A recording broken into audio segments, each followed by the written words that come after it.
우리가 특별 새벽기도회 하고 있습니다. 오늘은 예수님의 낮과 밤 이런 제목으로 말씀을 나누겠는데, 예수님의 낮과 밤은 다르게 말하자면 예수님의 하루 이렇게 생각할 수 있습니다. 예수님의 하루는 어떠했는가? 특별히 예수님이 공생애를 마치시는 내용이 오늘 본문에 나옵니다. 예수님께서 공적인 생애를 하시면서 물론 나중에 십자가에 달려 돌아가시지만 실제적으로 사람들 앞에 했던 그런 사역이 오늘 말씀에서 사실상 정리가 되게 되는데, 누가는 그 부분을 두 절에 걸쳐서 간단하게 설명을 하고 있습니다. 37절 함께 읽어보겠습니다. 예수께서 낮에는 성전에서 가르치고 밤에는 나가 감람원이라 하는 산에서 쉬시니. 아멘. 예수께서 낮에는 성전에서 가르치고 이렇게 말씀합니다.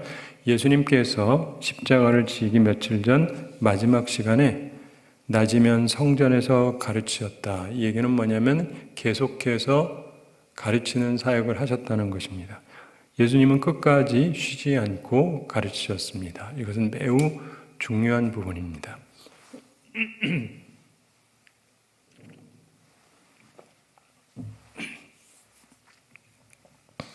우리가 인생을 살아가면서 보면 내 사명이 뭔지를 깨닫고 내가 해야 되는 것을 해야 되는데, 예수님은 자신의 사명이 무엇인지 분명히 알고 계셨고 자신이 하셔야 될 일을 끝까지 감당하셨습니다. 우리에게도 이것은 매우 중요한 부분입니다. 나는 어떻게 하면서 하루를 살아가고 있는가? 그리고 내 마지막이 다가올 때까지 어떻게 하면서 살 것인가에 대해서 생각을 할 필요가 있는 것입니다. 예수님께서 성전에서 사람들을 가르치셨는데 그 내용 자체를 여기서 얘기하기보다는 그냥 이렇게 했다라는 얘기를 설명하고 있습니다. 많은 것을 가르치셨겠죠. 근데 어쨌든 예수님께서는 그 사역을 끝까지 감당하셨습니다. 제자들에게 나중에 제자도를 얘기하면서도 내가 너희의 분부한 모든 것을 가르쳐 지키게 하라 그러셨죠. 주님께서 가르치신 게 없으면 뭐 우리가 전달할 게 있겠습니까? 배운 게 있어야 전달할 수 있죠. 예수님께서는 끊임없이 가르치셨습니다. 우리에게도 이것은 굉장히 중요한 부분입니다. 우리가 조심해서 생각해야 되는 게, 교육이라는 게 필요하냐, 필요하다면 얼마나 필요하냐, 여기에 대해 잘 생각할 필요가 있는데요. 교육은 확연하게 필요합니다. 그렇지만 교육이 모든 걸 해결하지는 못해요. 그럼에도 교육을 해야 됩니다. 이거를 이해를 해야 돼요. 교육은 필요합니다. 왜냐하면 배워야 알 테니까요. 여러분, 우리가 태어나서 자라면서 우리 한국 사람들은 밥을 해 먹잖아요. 밥을 해 먹으려면 쌀이 있어야 되잖아요. 그래가지고 옛날에는 불 해가지고 했지만은 쌀하고 불만 있으면 밥이 되나요? 물이 들어가야 되는 거 아시잖아요. 요즘은 전기밥솥이 있지만 여전히 물이 들어가야죠. 이걸 누군가가 알아냈겠죠. 그러면서 그거를 전달해 주잖아요. 그래서 우리들도 배우고 합니다. 배운 사람들은 쉽게 하는데 안 배운 사람들은 밥하는 것도 처음에 실수가 많죠. 그렇기 때문에 배움이라고 하는 것은 굉장히 유익합니다. 왜냐하면 시행착오를 줄이기 때문에 배움이라는 건 굉장히 중요해요. 그래서 가르쳐주는 사람이 있고 배우는 사람이 있으면 매우 좋은데, 아주 안 좋은 경우는 가르치는 사람이 자기도 뭔지 모르면서 가르치는 거, 이 경우는 사실 도움이 안 되죠. 그렇지만은 가르치는 사람이 자기가 제대로 알고 있으면 가르쳐주면 확연하게 도움이 됩니다. 이건 모든 분야에서 다 마찬가지거든요. 그리고 그렇게 하니까 교육이 좋기는 한데, 그럼 교육으로 다 되느냐? 아닙니다. 여러분, 아이들 가르치다 보잖아요. 어떤 애는 아무리 얘기해도 듣지를 않아요. 보면 나쁜 애도 아니에요. 착해요. 뭐 인사도 잘하고 이쁘장하고, 근데 얘기를 하면은 멍하니 있다가 문제를 풀려고 그러면은 어떻게 할 줄을 몰라요. 왜요? 안 들으니까. 그래서 이렇게 사람들을 교육하다 보면 참 별의별 사람들이 있다는 걸 알게 되는데, 어떤 애들은요 잘 받아들여가지고 팍팍팍 받아들여서 하는데, 어떤 애들은 잘 받았다가 안 받았다가, 그리고 어떤 애는 아예 안 받아들입니다. 그러니까 교육으로 다 된다? 아니, 그게 꼭 그렇지가 않은 게, 교육자가 훌륭하기도 해야 되지만 받는 사람이 어떠느냐에 따라서 상당히 차이가 나요. 제가 고등학교 시절에 항상 기억나던 게 있습니다. 제가 다녔던 고등학교는 그 당시 최고로 수준이 낮은 학교 중에 하나였어요. 제가 들어가기 2년 전에 전수학교에서 일반 인문계로 바뀌었기 때문에, 전수학교는 일반 고등학교가 아니거든요.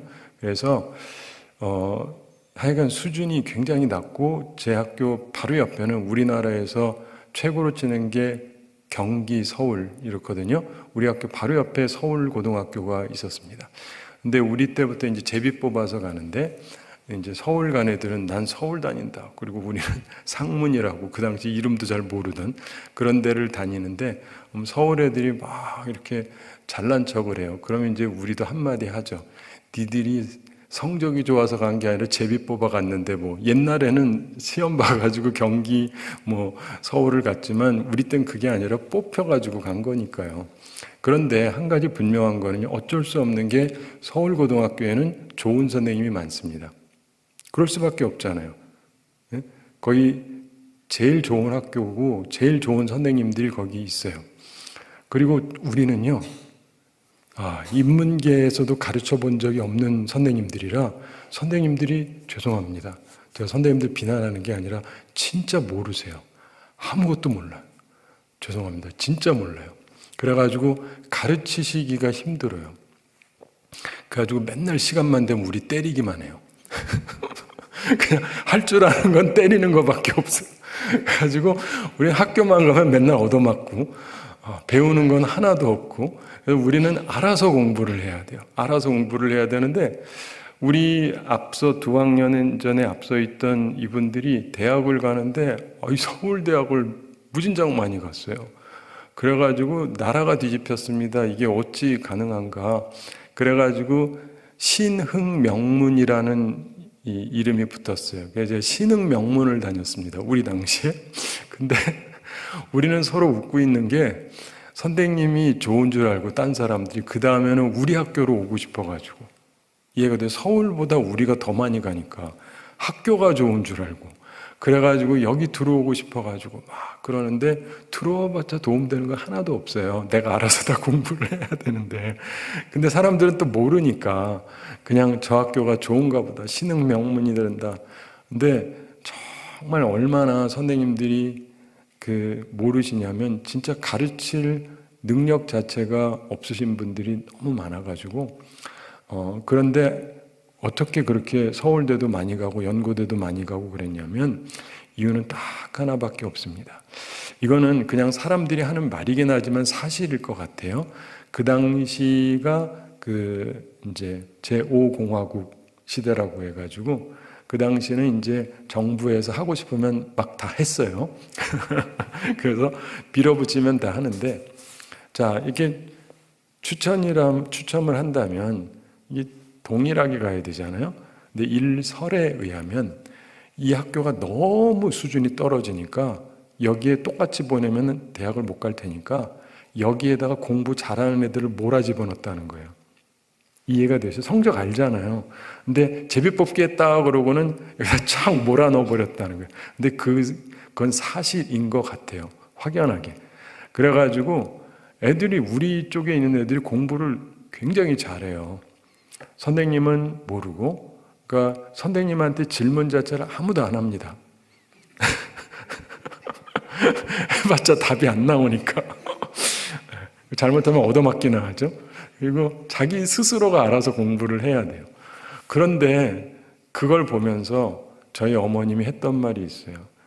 저희 어머님은 항상 중요한 건 교육자가 중요하다, 선생님이 중요하다고 생각했는데, 그때 처음 알았다는 거예요. 학생도 중요하구나. 학생도 중요하구나. 뭐 제일 좋은 건 선생님이나 학생이나 다 좋은 게 제일 좋은 거지만, 그러면서 어떤 면에서 선생님보다 학생이 더 중요하구나.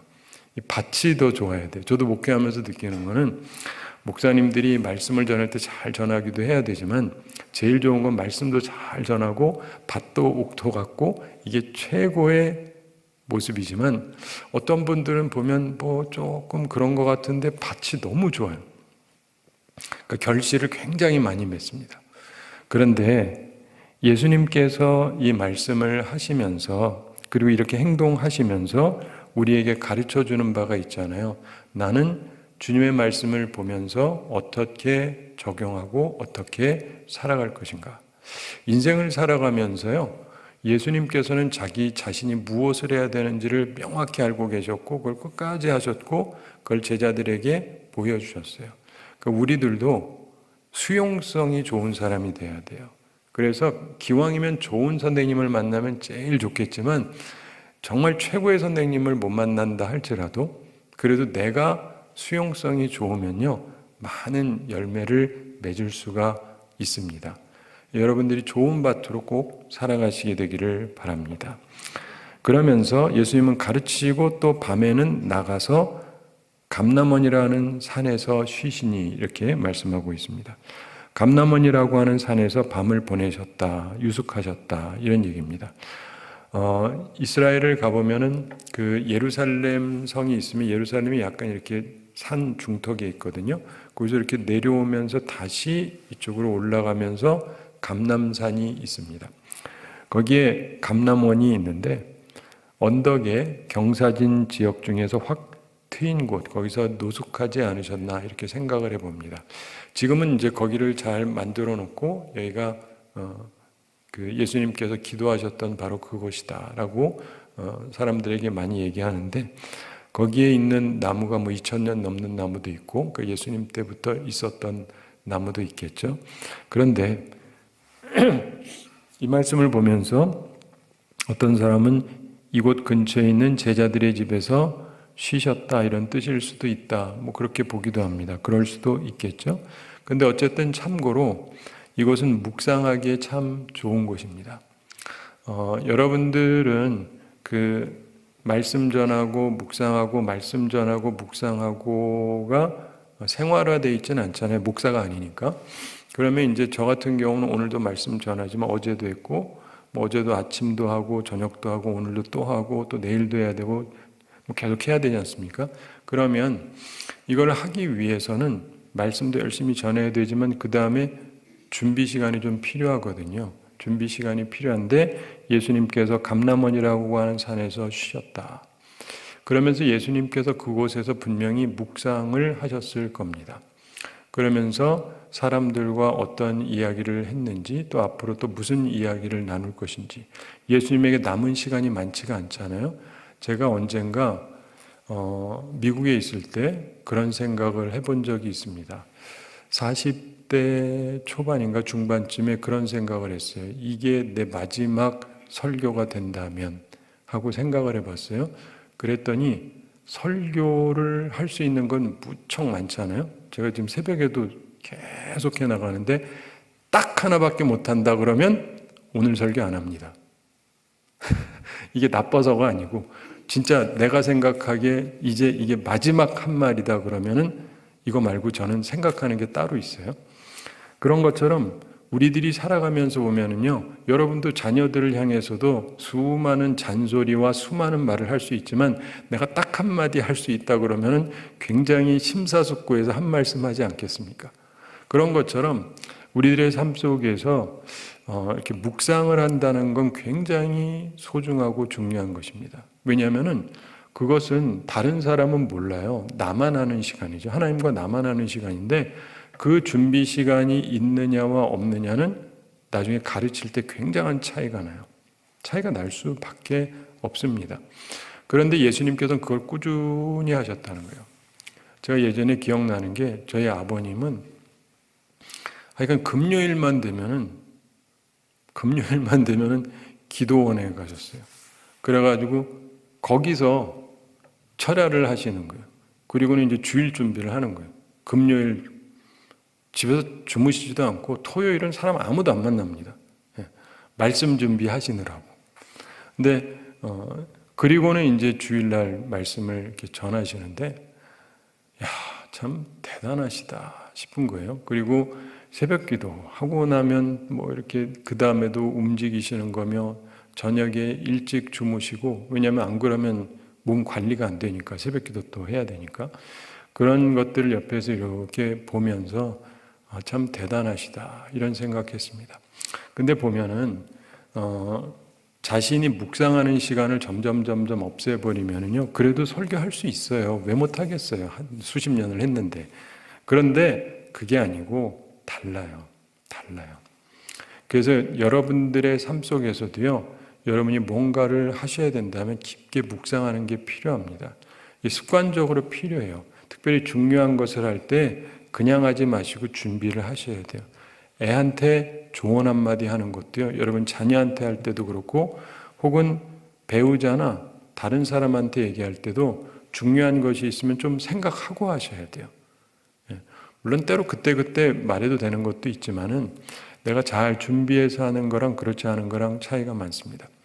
제가 언젠가 목회를 하면서 이 5월만 되면 가정의 달이 되면 이런저런 얘기를 많이 해드리는데 평상시에 하면은 좀 기분 나빠하는 분들이 있어요. 나들으라고 하나? 그러면서 기분 나쁘다 뭐 이러는 사람이 있어서 5월에 하면 가정의 달이라서 당연하다라고 느껴서 좀 그냥 해요. 근데 그때 할 때에도 뭐 좀 각자 입장이 있겠지만, 근데 예를 들면 여러분 부부 사이에서 이제 남편이 있고 아내가 있고 그런데 이게 아가 다르고 어가 다릅니다. 상황이 틀려요. 그리고 일반적인 거랑 중요한 거랑은 또 다르죠. 그래서 제가 예전부터 젊은 여성들에게, 또 나이 드신 분도 마찬가지지만 자주 하던 얘기가 있어요. 남편에게 뭔가를 받아내고 싶다. 그럼 어찌할 것이냐? 그러면 에스더를 생각해 보셔야 돼요. 에스더 아시죠? 에스더가 지혜로운 여성이에요. 그래서 남편한테 받아냈는데 사람들은 금식했으니까 그런다 금식했죠. 근데 금식만 한 게 아니라 그러면서 지혜를 얻은 거예요. 지혜. 이 중요해요. 굶었다 그래서 됐다가 아니라 금식해서 지혜가 생긴 거예요. 금식했더니 우선 어떻게 돼요? 살이 빠져요. 그래서 보기도 좋기도 했겠지만 그런데 자기가 생각이 지혜롭게 된 거예요. 그래서 남편한테 가서 남편이 딱 보니까 그 전에 요즘에 좀 안 보고 있었는데 마음이 좀 멀어져서 갑자기 예뻐 보이는 거예요. 이게 기도의 힘이라니까요. 3일 금식을 하면 싫어하던 남편이 날 예쁘게 볼 수도 있다. 그런데 그래서 기분 좋아가지고 원하는 게 뭐냐 다 해주겠다. 그러니까 딱 얘기하면 되잖아요. 여기서 얘기를 안 해요. 이게 지혜예요. 많은 여성들이 딴 남자들은 자기 와이프한테 이렇게 해준다는데 나는 결혼을 잘못해가지고 당신 만나가지고 어쩌고 저쩌고 이렇게 바가지 긁어가지고 좋은 게 나오는 게 아니고, 금식도 하고 그 남편이 해주겠다는데 확 땡겨가지고 뭐 달라 이러진 않아요. 뭐라 그럽니까? 만찬을 내가 준비했다. 그냥 와서 드시고 즐기시라. 그때 내가 얘기하겠다. 그 남편이 기분이 나쁘겠어요? 좋죠. 안 그래도 갑자기 또 예뻐 보이는 데다가 밥도 잘 준비했다고. 제가 이런 말씀 드려요. 꼭 해야 될 말이 있으면요, 저녁상이라도 잘 차려놓고 얘기하세요. 밥도 준비 안 해놓고 내가 오늘은 한 판 해야 되겠어. 이거 밥 먹을 일이 아니야. 이러고 해가지고 되는 게 아니에요. 일단 밥이라도 잘 먹게 하고 그 다음에 얘기를 하셔야죠. 그런데 거기에서도 그렇게 하고 나니까 남편이 너무 기분 좋은 거예요. 그래가지고 원하는 게 뭐냐? 얘기만 하셔. 내가 다 해줄게. 나라 절반이라도 주겠다. 우리 같으면 그냥 다 얘기하겠죠. 근데 그때도 얘기를 안 해요. 내가 내일도 할 테니까 그때도 와서 즐기시라고. 많이 드시고 그때 얘기하겠다고.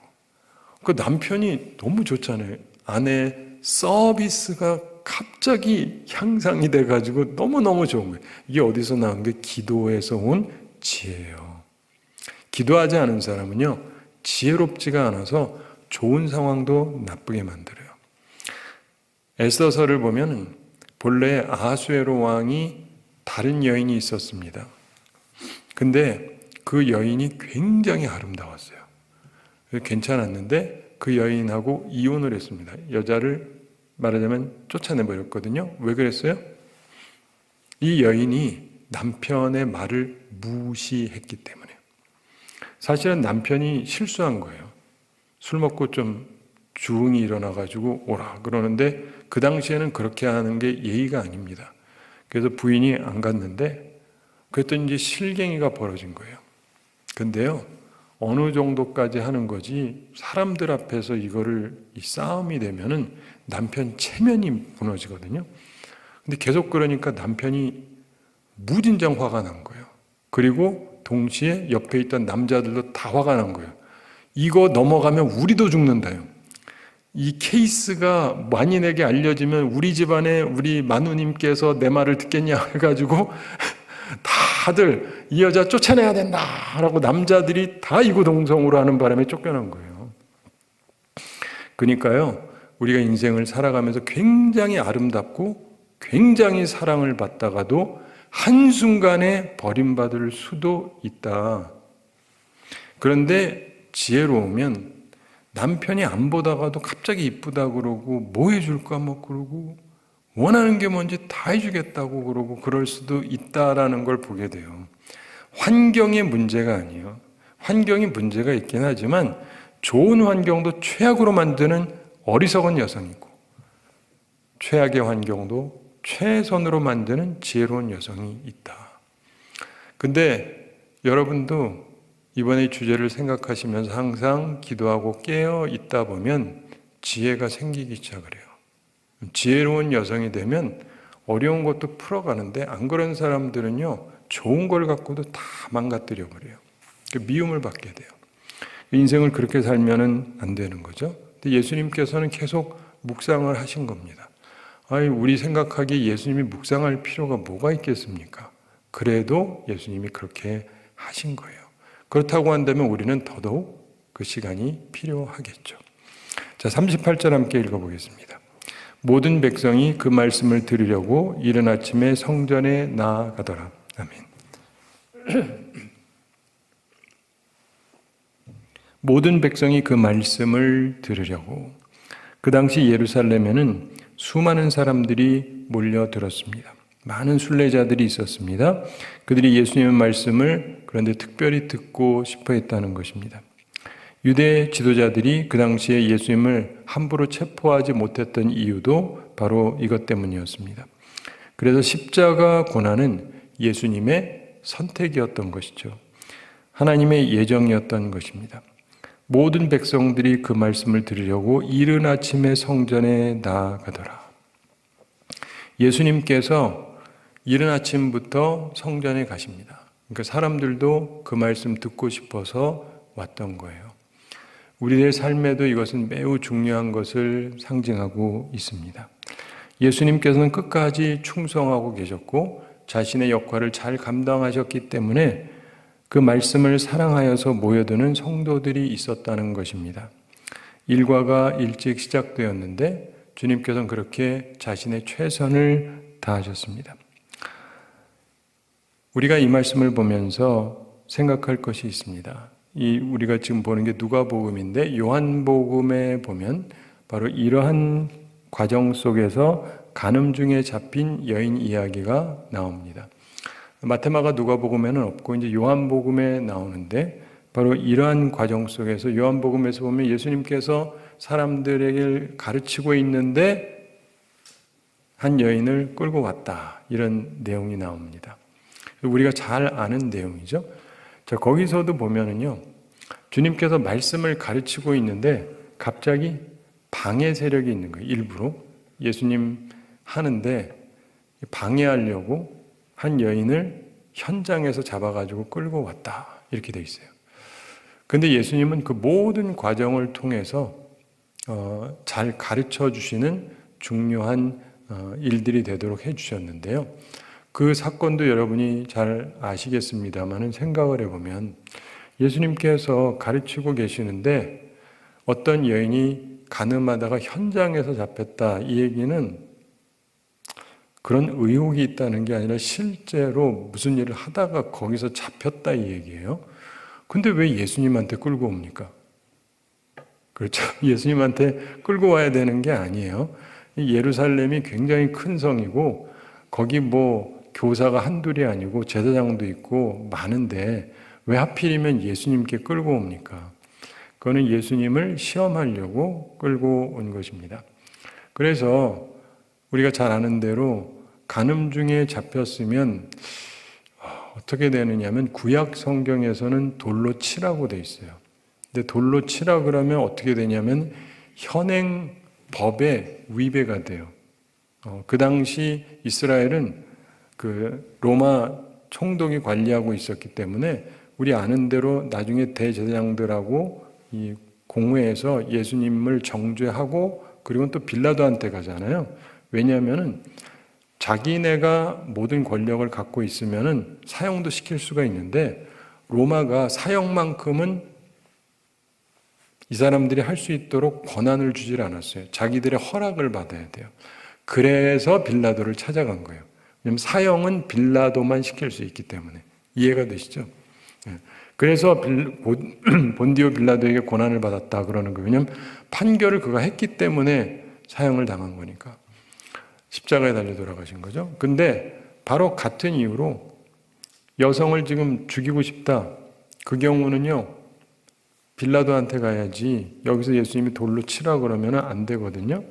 근데 예수님께서 돌로 치라고 그러면은 이제 현행 그 국가에 대해서 자기 멋대로 한 거기 때문에 범죄자가 되는 거예요. 법대로 했다라고 해도, 그러니까 성경의 법대로 해도, 혹은 그러지 말라고 하면은 그럼 가늠한 사람인데 거기에 대해서 처벌이 있어야 되는데 처벌을 안 해도 문제거든요. 이건 무죄라고 할 수가 없어요. 현장에서 잡혔으니까 분명히 죄를 지었잖아요. 죄를 지었는데 무죄하는 것 자체가 그러면 사람들이 예수님을 어떻게 보게 될까요? 참 무도한 사람이다 이렇게 보게 되죠. 현행 법에 의해서는 걸리지는 않지만 저 사람은 우리가 존중하고 존경하고 따를 사람이 아니다라는 결말에 도달하게 돼요. 그런 식으로 말하면. 근데 예수님께서 그래서 이것도 피하고 저것도 피하면서 가장 적절한 말을 나중에 하셨잖아요. 너희 중에 죄 없는 자가 먼저 돌로 치라.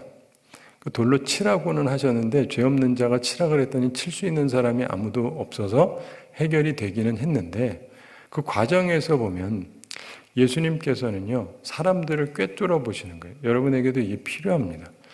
제가 항상 느끼는 건 너무나 많은 사람들이 주어지는 상황 자체를 잘 이해를 못해요.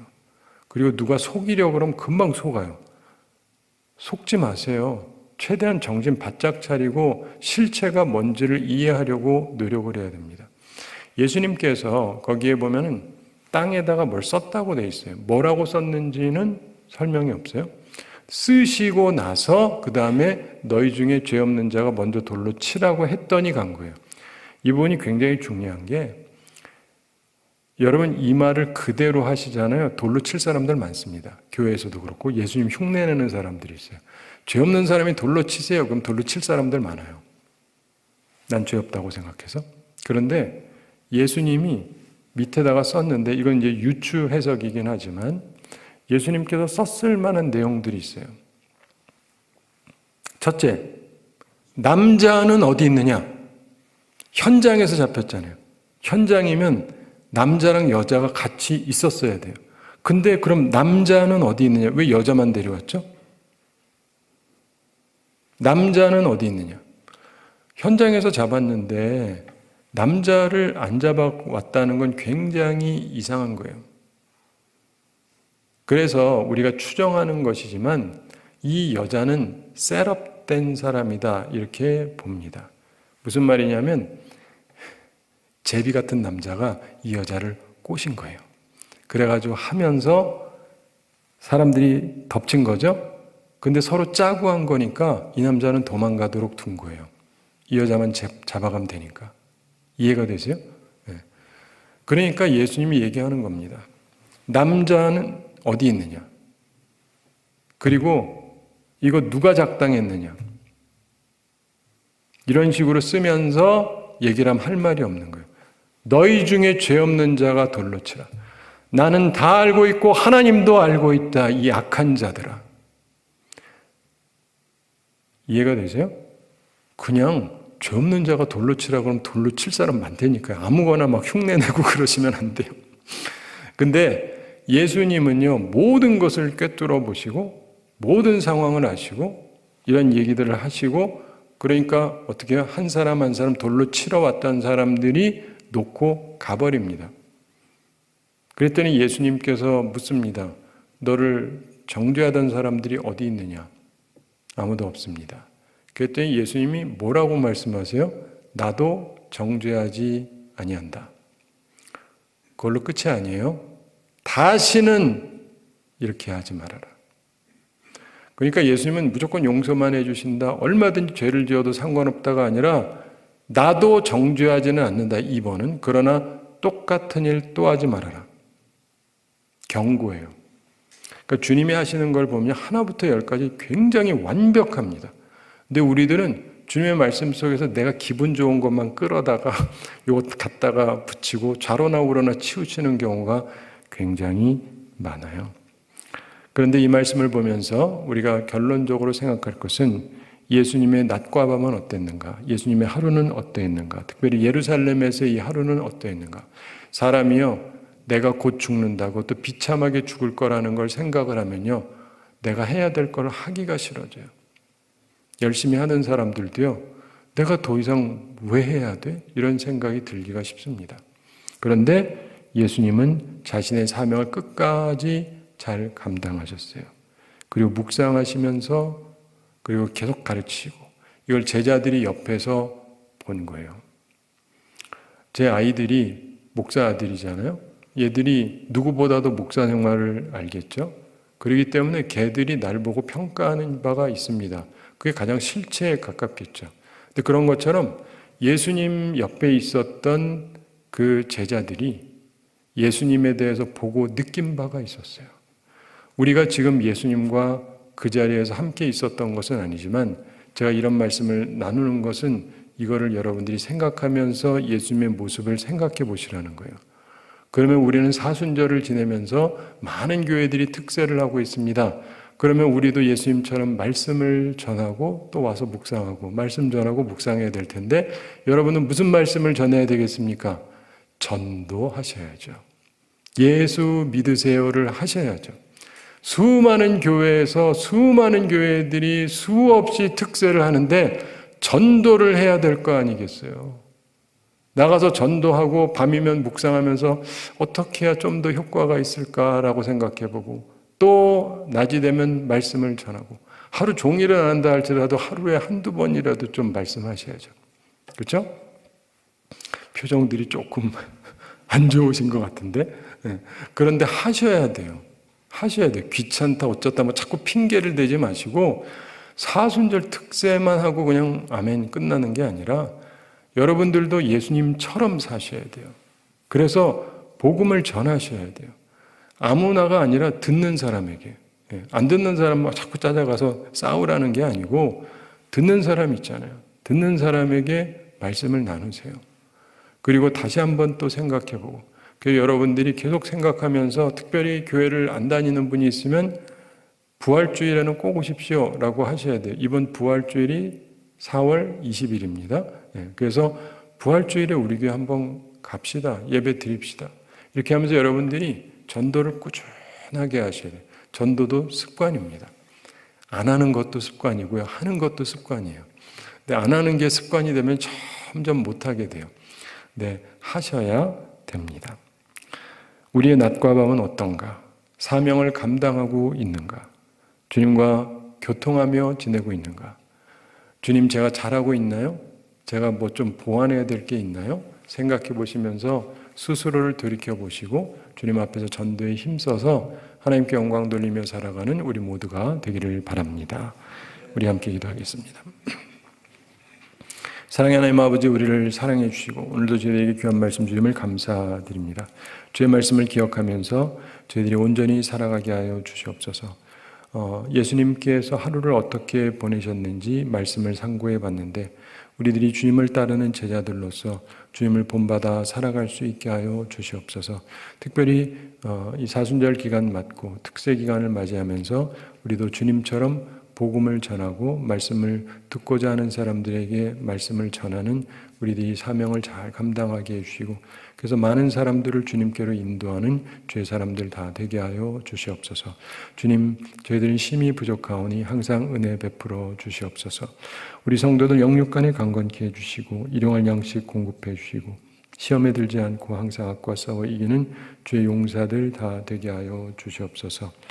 오늘도 주님 앞에 나오며 예물을 드리는 성도들이 있습니다. 주님께서 기쁘게 받으시고 흠양하시고 또 하나님께서 주신 삶을 복되게 살아가도록 축복해 주시옵소서. 주님, 우리 모든 성도들을 축복해 주시고 항상 하나님의 은혜 가운데 거하게 해주시고 오늘도 주님과 동행하며 주님이 주시는 생명력을 누리며 복되게 살아가는 저희들 하나하나가 되도록 축복해 주시옵소서. 감사드리며 예수님의 이름으로 기도드리옵나이다. 아멘.